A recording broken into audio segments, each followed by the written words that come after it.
Happy New Year. Ang tanong, tinitignan ba natin yung nakaraan na tayo ba'y masaya? Ang tanong yung, sumaya ka ba? No? So, kayo lang po na makakasagot dyan. Naging kasing saya ba ng gusto mo? Amen? So, happiness could be a destination, but it's also a journey. Kasi sa ating lifestyle, sinasabi natin na ganito talaga ang buhay, bro, sis. So, pinaalanahan tayo sa Book of Proverbs, so hindi ko na po kuhan dyan, maaaring sa tingin mo, ang daan ng tinatahak mo ay matuwid. O maaaring. Ngunit, kamatayan pala ang dulo nito. So, nagpapaalala pa rin sa atin ating Panginoon. Bagkus, kahit na nag-survive tayo sa year 2021, and ating pong ginugunita na o ating sinasalubong ang 2022. So, nagpapaalala pa rin. So, ang scripture ko, napili, at sinabi ni Paul, I'm not saying this because I am in need. For I have learned to be content whatever the circumstances. I know what is to be in need, and I know what is to have plenty. I have learned the secret of being content in any and every situation, whether we'll feed or hungry, whether living in plenty or in want, I can do all things through Christ who give me strength. So sabay-sabay po tayo, tumayo, lalo na po sa nanonood. Sabayan niyo po ako na manalangin, gabayan tayo. Hallelujah, hallelujah, O Lord, hallelujah. Praise your name, O Lord God. Sa mga oras ito, Panginoon, tinataas ka namin, dinadakila. Kay buti-buti mo, Diyos, at dinala mo ang aming mga panyapak. Maraming salamat sa gift of life, Panginoon, na ang iyong presensya ang inuuna. Sa mga araw na ito, we glorify your name, O God. Nagpapasalamat kami, Panginoon, at muli, isa privilege po sa akin na ako na lang po ang iyong sisinugo, Panginoon, your man of God, Panginoon, na maghahayag ng iyong salita. Cover me to your most precious blood, Panginoon, at naway ay yung mga anghel ay baba mo po, Panginoon, na magproteksyon sa bahay panambahan nito, Panginoon. Naway ikaw po ang manguna, Panginoon. Let our preacher, teacher, Panginoon, and be a guidance sa lahat po, Panginoon. Naway mag-aalab kami habang ginagamit mo ako, Panginoon.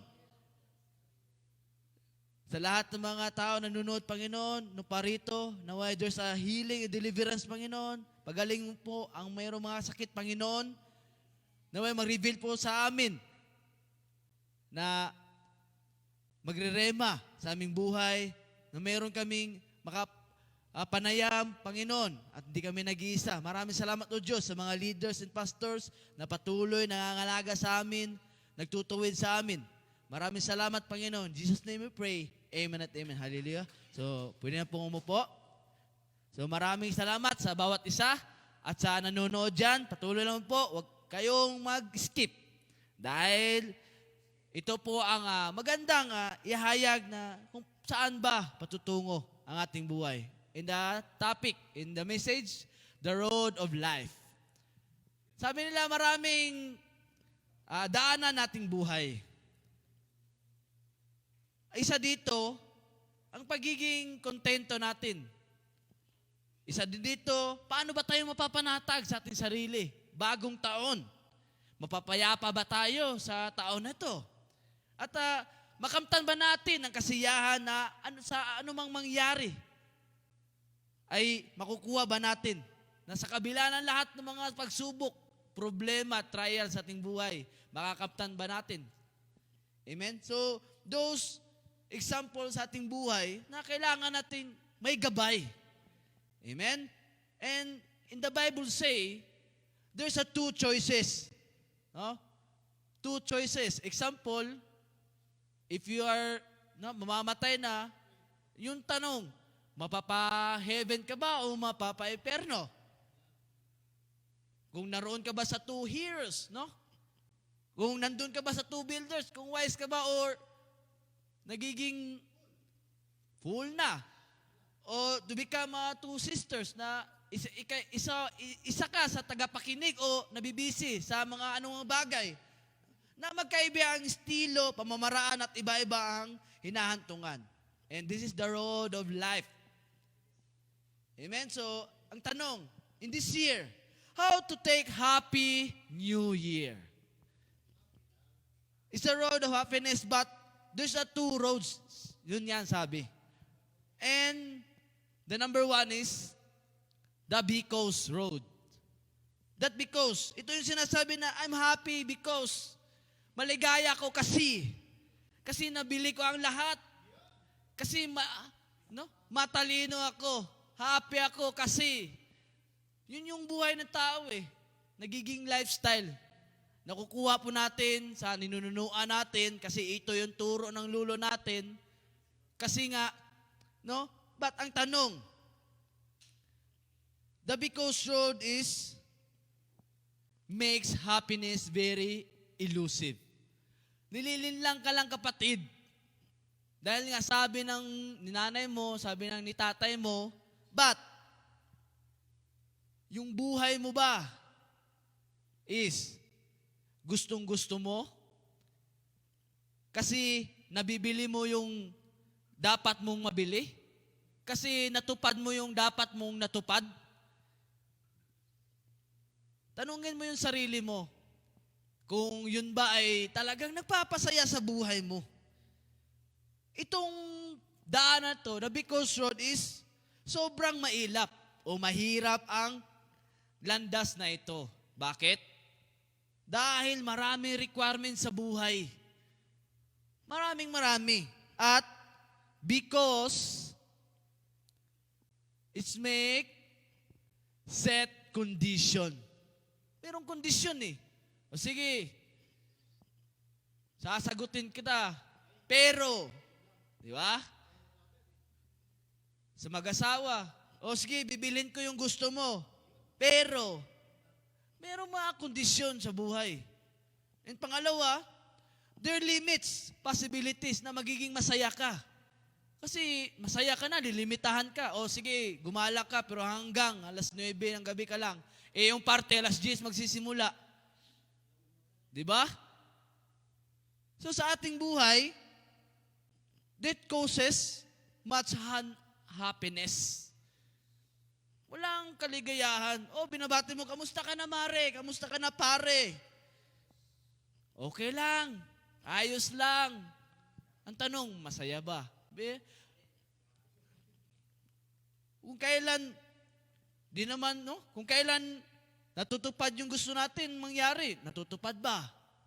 Di ba? Hindi, kasi yun ang buhay. At sinasabi pa, if forever, happily ever after in life. Ang tanong masaya ba yung life na natapos mo yung 2021? Amen. Kasi bakit? Na pag nasa atin, because ang buhay natin nagiging marupok na. At humihina ang ating buhay, lalo na sa ating buhay Kristiyano. Kasi nakadepende tayo sa because road. And ito yung pinapaalala sa atin sa Book of Romans na huwag ninyong tularan ang mga pag-uugali ng mga tao sa mundong ito. Hayaan, ninyong baguhin kayo ng Diyos sa pamagitan ng pagbabago ng iyong pag-iisip. Dapat lagi po yan kasi namumuhay tayo as a Christian life. Hindi na tayo unbelievers at hindi pa yung iba na hindi nakakilala, so okay lang. So tayo nakakilala, dapat dami natin at i-enhance pa yung ating lifestyle na ganito pagpupuri at para malaman ninyo na ang kalooban ng Diyos kung ano ang mabuti, ano ang nagaganap, ano yung kalugod-lugod sa kanyang paningin.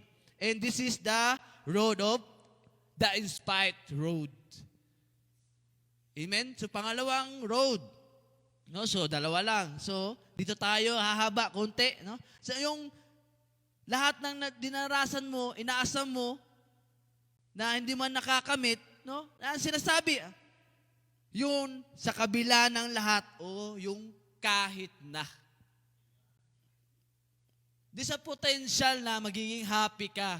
Bakit? Those mindset na to be happy and possible, kahit na mahirap bro, okay lang.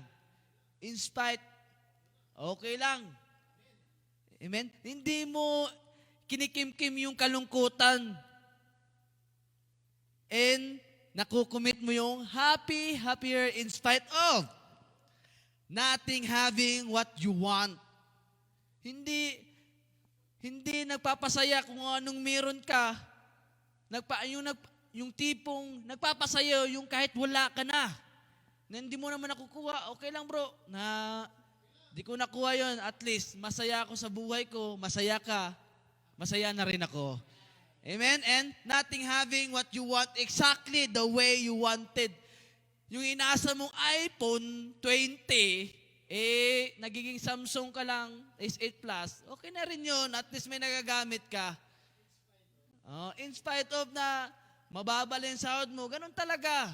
Tanggapin mo na sa kabila ng lahat, magsaya at magiging kontento sa ating buhay. Masakit ka man, pilitin mo maging masaya. Na you broke my heart.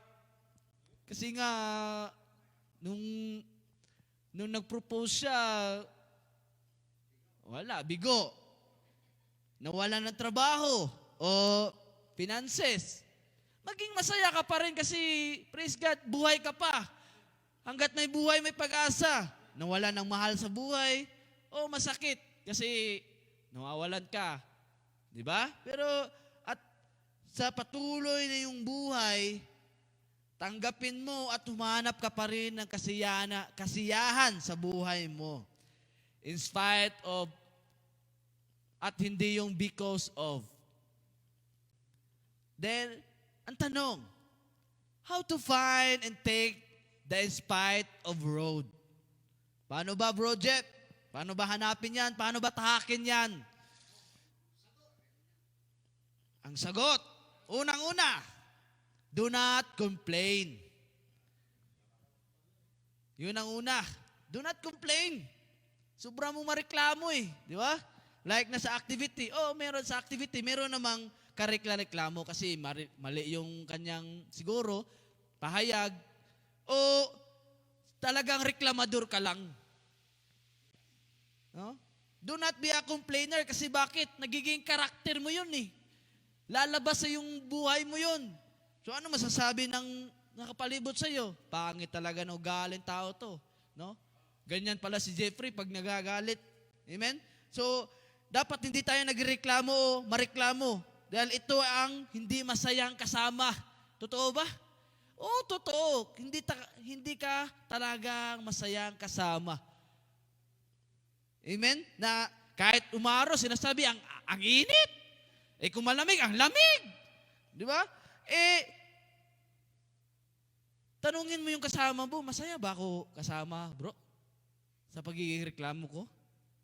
Amen? And complaining is a reaction. Nagre-react ka. Dahil nga may kino-complain ka. And reaction can be chosen. O can be trigger for additional negative thoughts and feelings. Yun pala, may galit siya sa'yo. So nagreklamo siya. Ngayon, nagre-react siya. Anong ginawa niya? It's become habit of complaining na.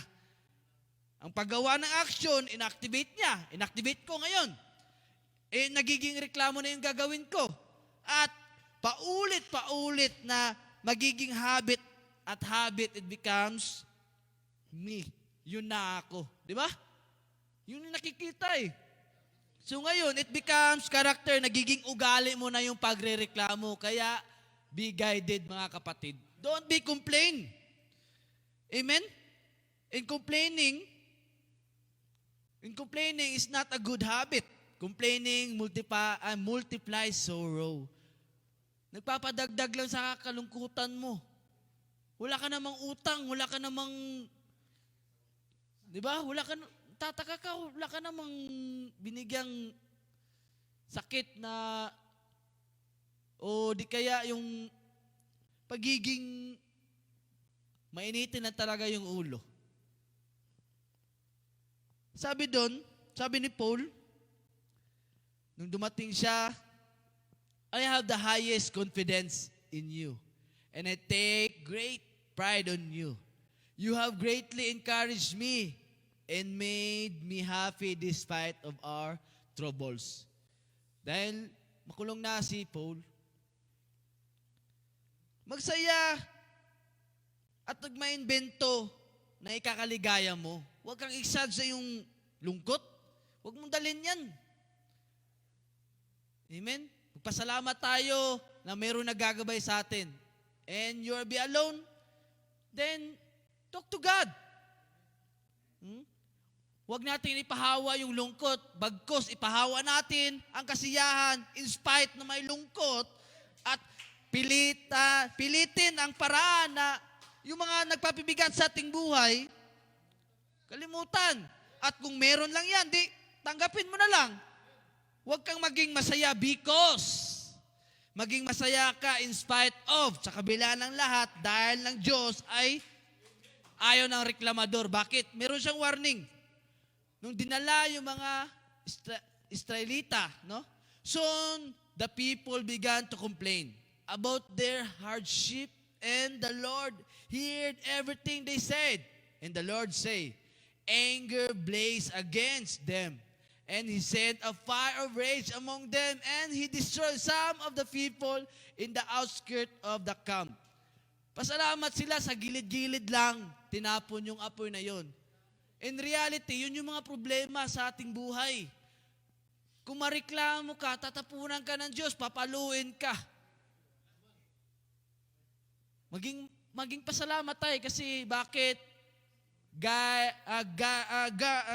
God is guided us. Hindi apoy, literally ang tinatapon sa atin. Yung mga trials lamang. Kung mayroon mang problema, yun na yung cancer. So, huwag tayo magiging reklamo kagaya ng mga Israelita dati. Na niligtas na nga ni Moises, di ba? Dahil sa hirap ng kanilang dinalas, no? So, maaari talaga na papaluin ka ng Panginoon. Amen? Isa sa mga dahilan na napabigat sa iyong trials, then talk to God. Huwag mag-complain. Bagkos, palagayahin natin ating sarili at ang Diyos na at least man lamang makita niya na ina-appreciate niya yung ginagawa niya para sa atin. Kung sa tingin mo, sa feel mo na sinasaktan ka ng Diyos, praise God. Kasi tinutuwid ka. Hindi kagaya nung kabarkada mo, binibigyan ka ng lamesa at golf na. Di ba? Pasalamatan natin yung mga tao o ating mga leaders, pastor, na nagagabay sa atin. Dahil hindi sa lahat ng oras tayo po'y tama. Hindi sa lahat ng oras tayo ang pakikinggan. Mas maganda tayong nakikinig kasi bakit? Nadadagdag yung kaalaman natin. Ano na lang silbi yung nandito o yung nakikinig kung hindi ka rin nakikinig sa kanila. Amen? And complaining. Complaining is a mindset, a value system. Ito po yung sinasabi na kurte ng ating utak na dapat nating baguhin. In the science say, na-prove na and every new information in our brain changes the chain of our brain. Hindi naman tayo makakalimutin. Talagang pass is pass. Hindi naman nakakabuti, hindi naman healthy, di ba? So, inject the good information na yung positibo at maka-Diyos nalalaman natin. Yun ang dapat. And dapat meron tayong isa sa mga good character or good na makapanayam natin para yung utak natin hindi ma-inject ka ng negatibo. Amen? And a good thing is, meron tayong leaders. Tawagan natin sila. PM sent. Di ba? So, complaining could be a lifestyle. Madadala po natin yan. Madadala natin. Bakit? Kasi, habang nabubuhay tayo, complain tayo, yun, pinapalo tayo. Kung gusto mo magbago, ito yung command. And the command say, get rid all of bitterness. Hindi yan kinakain, kapatid. rage and anger, harsh words and slander, as well as all types of evil behavior. Pinapalanan tayo at yun yung command sa atin na dapat lumayo tayo sa ganyang buhay. Kasi hindi na nagpapasaya sa atin. Di ba? At sinasabi na nililito lang tayo, nililin lang sa kanyang buhay. Iwasan o itigil. It's about self-control. At hindi ka dapat magpapakontrol kung sino yung nagpapayo sa iyo. Kasi hindi natin alam, mali pala. Dapat magsiyasa tayo, magbulay-bulay. At huwag i-export pa ang dating lifestyle ng 2021 at sa bagong taon. Na dapat na maganda at kayaya lalo sa Diyos. Huwag tayong magiging palalo. Amen? And choose to accept the situation not because, but instead to be happy and contented. Maging kontento ka sa buhay mo. Kung yung si kapatid naka-iPhone, ikaw naka-Samsung, okay lang. Tanggapin mo kasi nabubuhay tayo hindi sa kanila. Nabubuhay tayo para sa ating pamilya, para sa ating sarili, para sa Diyos. Amen? And choose na talagang happy ka, hindi yung peke. Kung malungkot ka, lumapit ka sa ating pastor. Papasayahin ka. Go! Di ba? Amen? Ganun lang, kapatid. And learn to be satisfied that in spite of na mahirap kasi ako, kapatid. Ganito talagang buhay. With or whatever you have, kung ano yung meron. Okay na, pasalamat tayo sa Diyos sa maliit na bagay. Amen? And with all kind of condition. Binibigyan ka naman ng kondisyon ng Panginoon, tinapunan ka namang apoy, praise God, kasi meron nagpapaalala, meron nagpapabuti sa ating buhay. Amen? And learn to be satisfied na paggawa ng paraan, mahirap man o madali. Kung mahirap di padaliin, di ba? Meron naman mga YouTube dyan, mga Google search, para may silbi yung internet. Hindi lamang sa anuang bagay na hindi naman, mas lalo nakakalungkot sa atin kasi lockdown na naman siguro. Hindi na naman siguro may kayo makakapunta ng simbahan nito. Ang masakla pa, kailangan natin magbakuna kasi hindi na tayo makakatransport. Naku, hindi na tayo pasasakayin sa Fortuner pag walang booster. Di ba? At sinasabi ni dito na is a peaceful heart leads to a healthy body. Jealousy is like cancer in the bone. Sinong gusto na mga cancer? Di ba wala? Then choose to be lead and healthy body. Choose to be peaceful. Huwag ka na magselos dyan. Kung magaling siya, ikaw na, huwag na, ganun. Sabayan mo na lang, di ba? Para masaya tayo. No? Maging payapa yung isipan natin. And learn to be contented. No? And learn to be satisfied na find what you like. Hanapin mo yung gusto mo. Bumili ka, i-date mo siya, no? Amen? Kausapin mo, i-shopping mo. Ang tanong, hindi naman kasi lahat na magawa. Like what you find. Kung ano yung nahanap yun na. Ipanalangin mo na lang. Kasi, ganun talaga ang buhay. Tanggapin mo. Turuan mo na lang siya na maging matuwid, maging masaya din, maging satisfied sa buhay. Kasi natutunan natin, day by day, na if ano ang nasa iyong buhay, pangalagaan mo and make the most out of it. Na yung tipong, baka mag-unang mundo na bukas, gawin mo na yung kakasaya mo, yung ikaka-glorify ng Panginoon. Amen? And huwag din asa if anong meron sa mundo.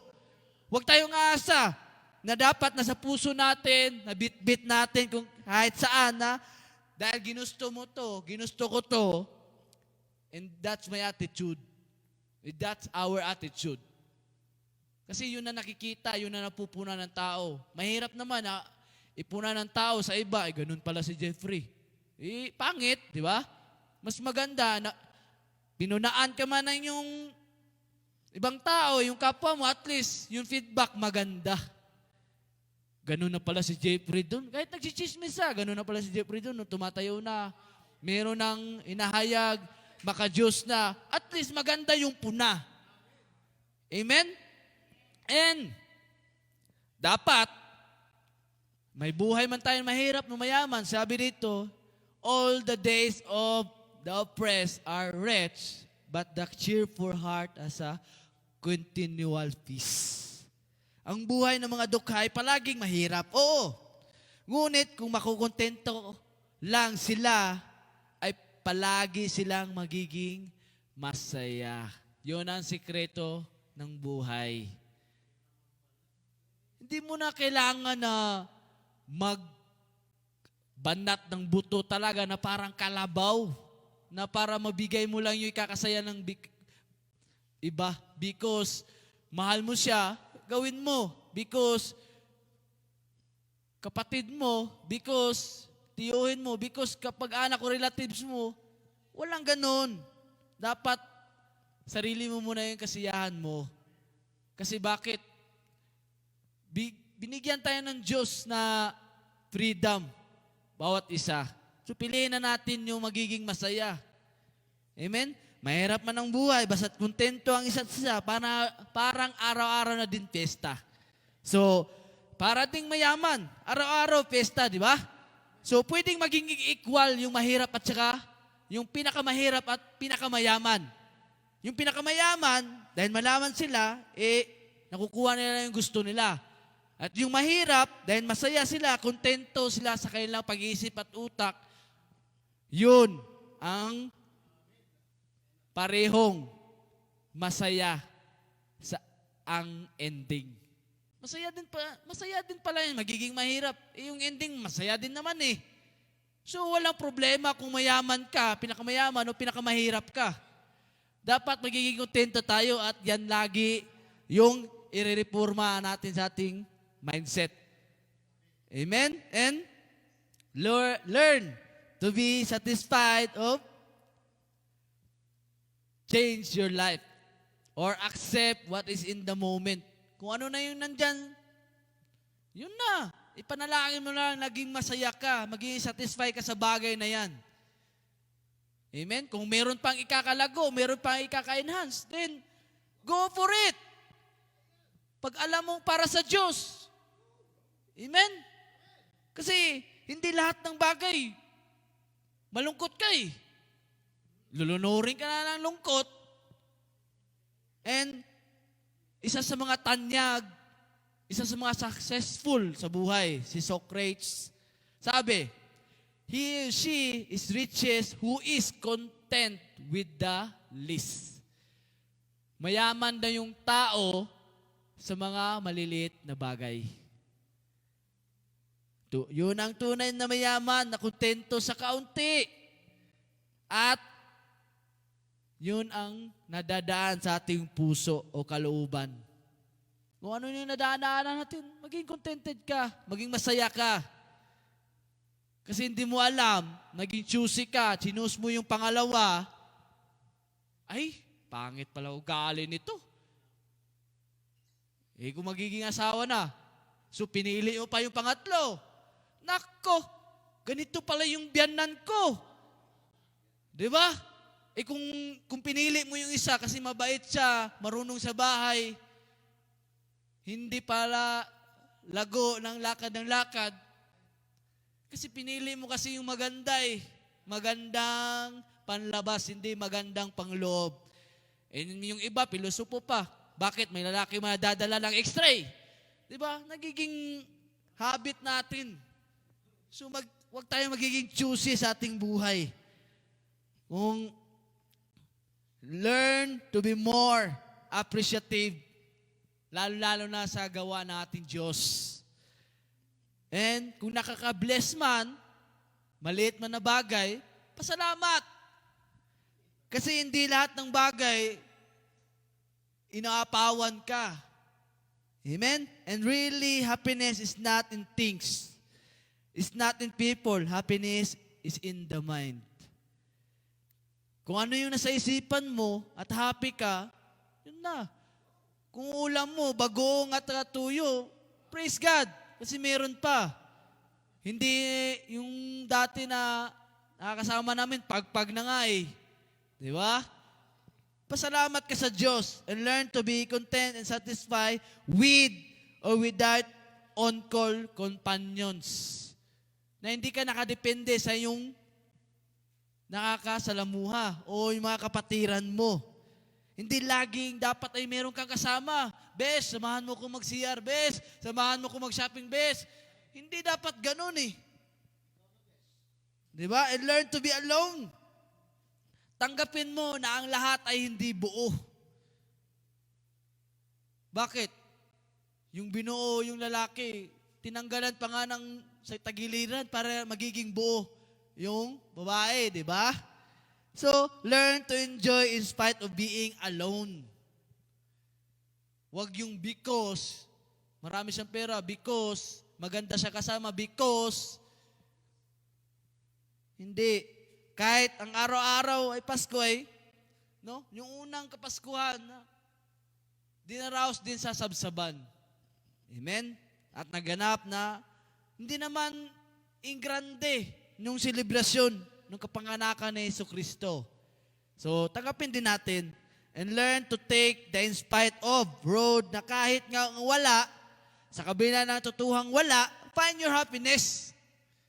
Wala na nga malungkot ka pa. Wala kasi yung anak ko nagpapasko. Hindi, pauwiin mo para wala na kayong sustento. Ganun lang. Di ba? Nagpapalala. At huwag maging clinging vine na kung saan yung tao, doon ka rin masasaya. Choosy pa. Pinipili pa si kapatid kasi doon siya masaya. Eh ngayon, paabsinin mo si kapatid.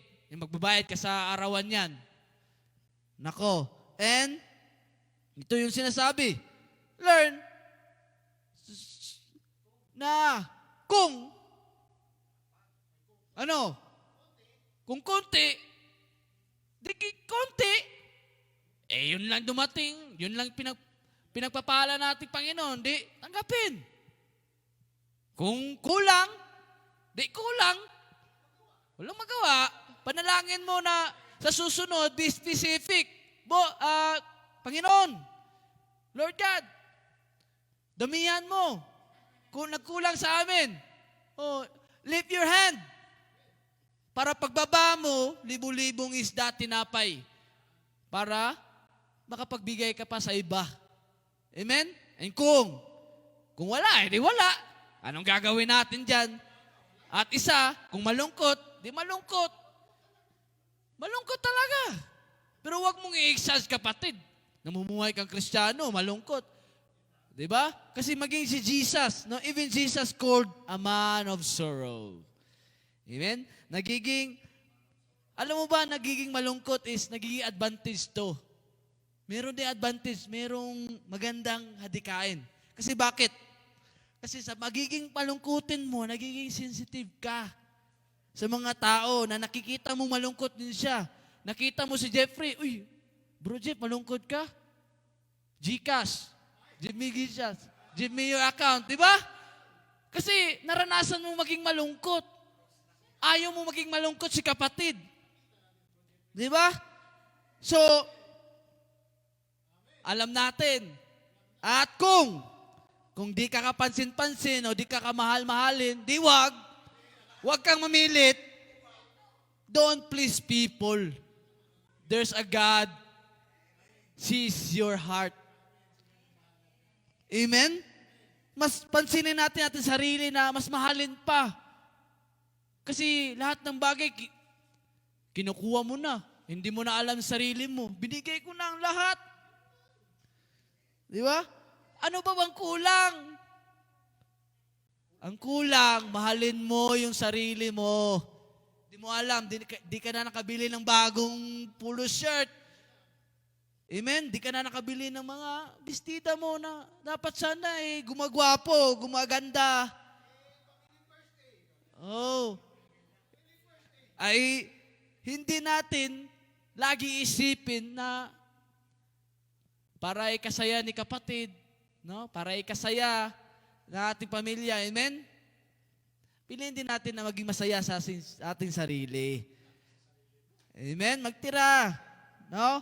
And, mas pansinin na dapat lagi kang manalamin and reflect Jesus Christ to your own life. Na maging damit lamang, dapat mas komportable tayo. Kasi dala-dala natin ang imahe nating Panginoong Hesukristo. And do not expect attentions. Di ba? Huwag kang magpapansin, kapatid. Hindi ka lang kinakausap kung ano-ano na. Di ba? And, care love. Kung do not expect talaga. Di ba? Kasi, yung iba, Lord, natutulog ka ata sa akin Di mo na ba ako mahal, Lord? Bakit mo lang blessing? Nag-expect pa, di ba? Do not be expect, no? And, ito ang masaklap din. Gratitude. Naghihintay ka. No. Naghihintay ka ng kapalit Kung wala man siyang ibinalik sa'yo, learn to be satisfied. At least nagawa mo yung maganda, yung kalugod-lugod sa Panginoon, panalo na yon. Because you're not glorify people, you glorify God. In spite of all na hindi ka nag-expect, God bless you. And minimize expectation that even Jesus abandoned by His disciple. Maging si Jesucristo, iniwan din ng kanyang mga disipulo. So anong ginawa ni Jesus? And number 3, learning to be satisfied. Learn, receive the spirit of contentment from Jesus Christ. Ano ba to? Para iligtas tayo sa sinasabi mong mala-imperno na buhay mo kasi naghihirap ka na. At yung buhay na yon, mayroon dapat na makapanayam ka at yun yung ating Panginoon. Dito sa lupa, dapat magiging ligtas tayo. Yun nating iniisip. Maging safety tayo. Kasi personal salvation tayo, di ba? Kanya-kanya tayong pananampalataya sa buhay. Yun nga sinasabi, hindi nasusukat sa magandang gawa. Nasusukat kung ano yung nasa puso mo. Yung pananampalataya mo sa Diyos. At kung nanglulupay-pay ka, dahil nadatnan ka, then talk to God. Di ba? At sabihin natin, I can do all things through Him who give me strength. Not because, but in spite of this road, nakayanan ko kasi nandyan yung Diyos. Amen? And give, because Christ gives the strength to face anything. Natagumpayan na ng Panginoon Lahat ng mga temptasyon, lahat ng paghihirap, lahat ng mga sinasabi ng tao, natagumpayan na niya. And He rise from the dead. Papatuo siya na hindi lamang hadlang yung kamatayan. Then, learn that Jesus' contentment to be patience. Magpapasensya ka. At kung yun ang wala sa'yo, then pray. Para meron kang peace sa sarili mo. Amen? And endurance. Pangalawa, endurance. Para you need to finish the road, no? Dahil kailangan talaga natin na magiging matiisin sa ating buhay. Huwag tayo magiging complainant. Kasi magiging karakter natin, dapat yung karakter natin ganito. Be patient, be endurance, and pangatlo, healthy detachment from people and things. Na masigla ka. In spite of ganyang pag-uugali, aakbayan mo pa rin siya. Bro, wag ganyan. Amen? And kung pinapayuhan tayo na ating kapatid, then be listen. Makinig tayo. Kasi yung pinapayo natin kapatid, kakabuti at alam natin para hindi na lumaki yung maliit na bagay na pinagtatalunan. And we need this attitude na kung tayo'y napapag-isa, gamitin natin itong ginawa na ating Panginoon. Before daybreak, the next morning, Jesus got up and went out to an isolated place to pray. Manalangin ka. Kung sabihin natin na magla-lockdown din, that's the time na dapat mong i-discern yung boses nating Panginoon. Na para maliwanagan natin kung ano yung gusto niyang sabihin. Para ating matanggap yung ating mga pinagpipray. Mga kasagutan na hindi natin alam kung anong sagot. Build a strong character by prayer. Hindi tayo magiging fool. Dapat magiging wise builder tayo. Na hindi dapat sa buhanginan, dapat sa batuhan. And appreciate na kung minsan tayo ay nag-iisa, appreciate. Then, yun nga, be isolated and pray to God.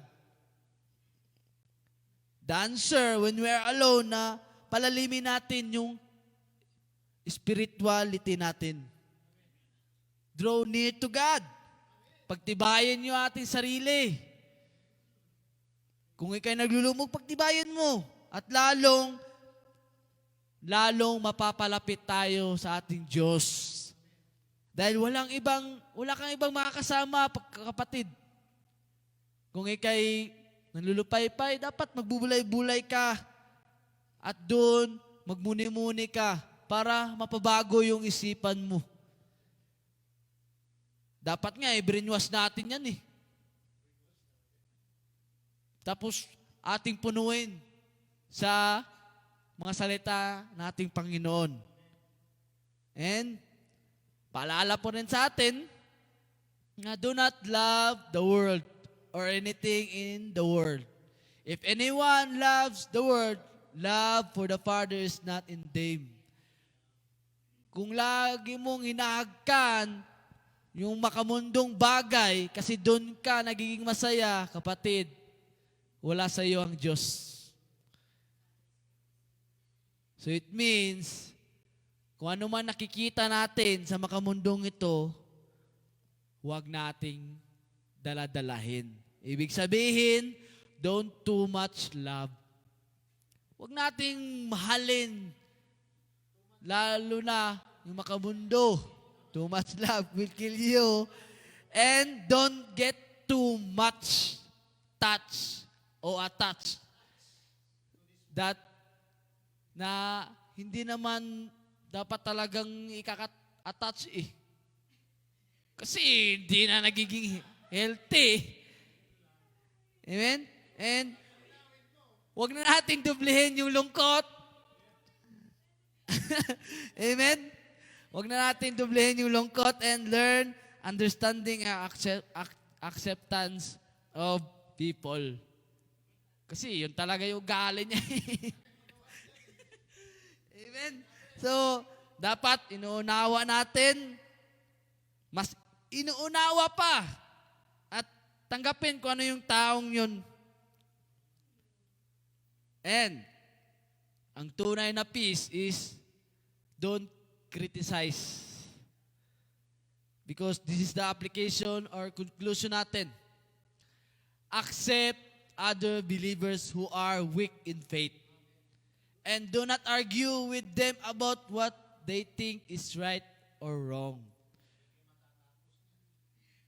Walang kabuluhan kung lagi mo talaga siyang accept. Kung siya ay naniniwala at nakakilala kay Hesus Kristo din, praise God, nakakilala siya. Huwag na nating pag-awayin pa.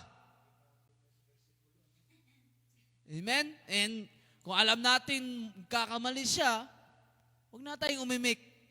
Bagkos, ipag-pray natin. Kung tayo'y inakusa, then, praise God, because in the book of Luke, you are blessed if you are persecuted, but instead, pray to God. Amen? And not be rejected. Dapat hindi tayo nagre-reject ng tao. Amen? Understand and love those people, for this the way of happiness in family. Kasi yun ang ikakaligaya natin, na makatanggap tayo ng tao na kahit na masama talaga yung karakas niya, amen? And the society, yung surroundings natin, in spite of road, accept you, love you, in spite of hindi yung because or if, dahil yun ay unattainable, na pampahirap lamang sa ating buhay. Learn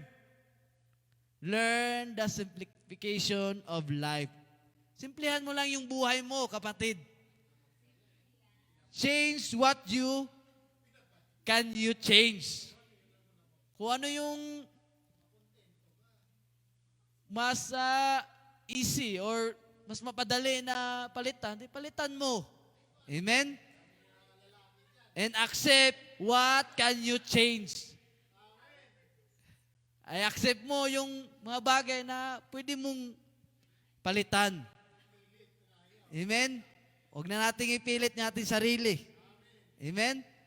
And ito yung paalala sa atin, na bago tayo niluwal, nating nanay, for we both brought nothing to the world, and we can take nothing out of it.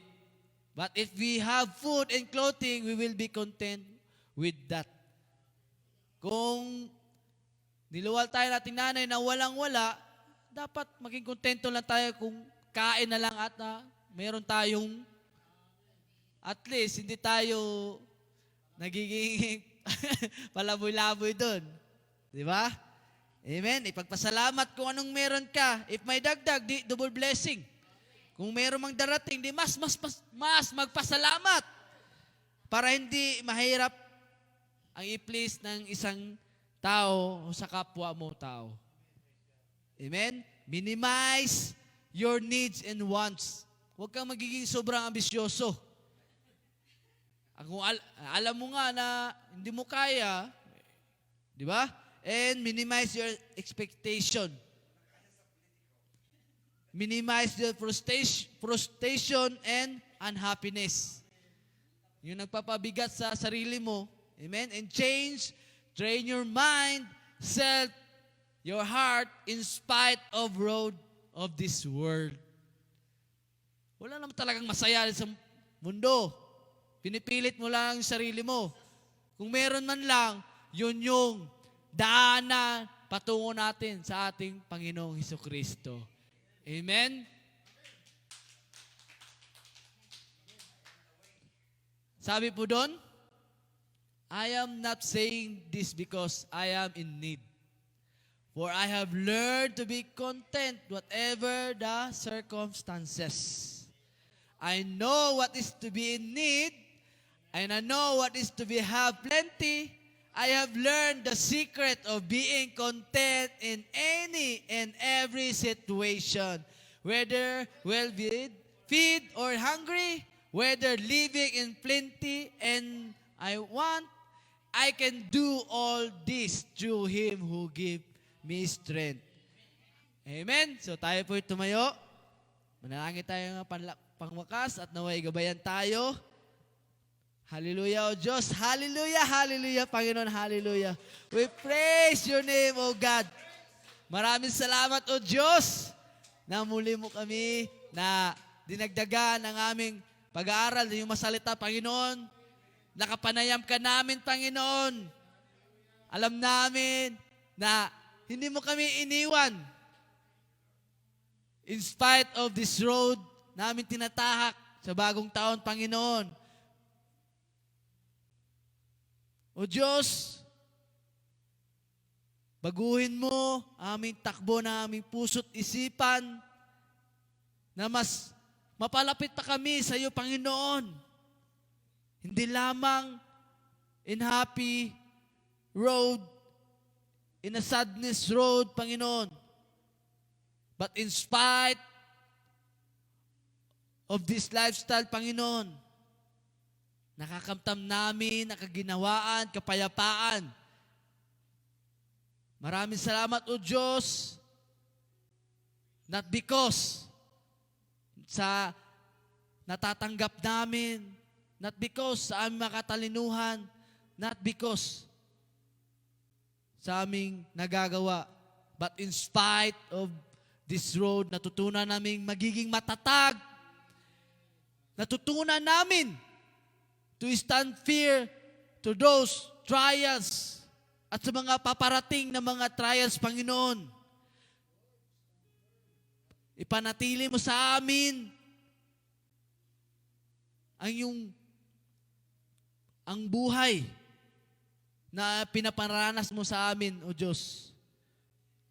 Nagpapasalamat kami, Panginoon, that we have the strong leaders, Panginoon, na nagpapagabay, gumagabay sa amin,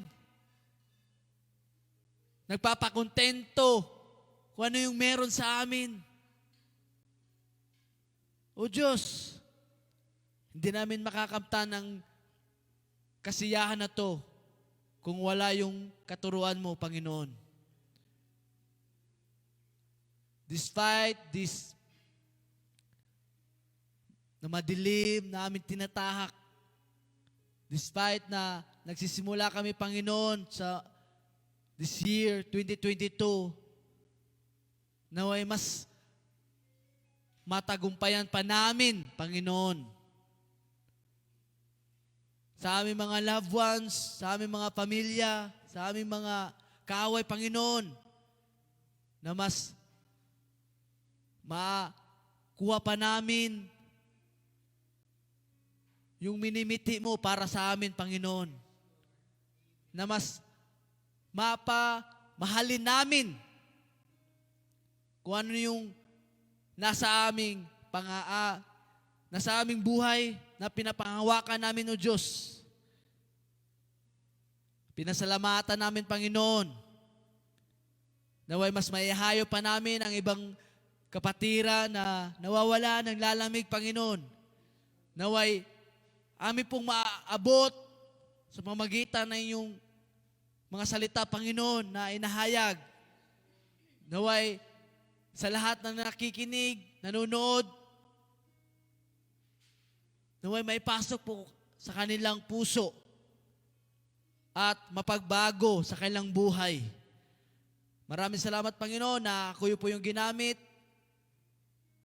Maraming salamat na meron po akong natulungang ibang tao. Not because, but in spite sa buhay na to, na iparamdam ko na mahal ka nila, Panginoon. Maraming salamat. With all you back, all the glory, and the honor, and the highest praise. Into your name, Jesus Christ. And all saints, we say, Amen at Amen.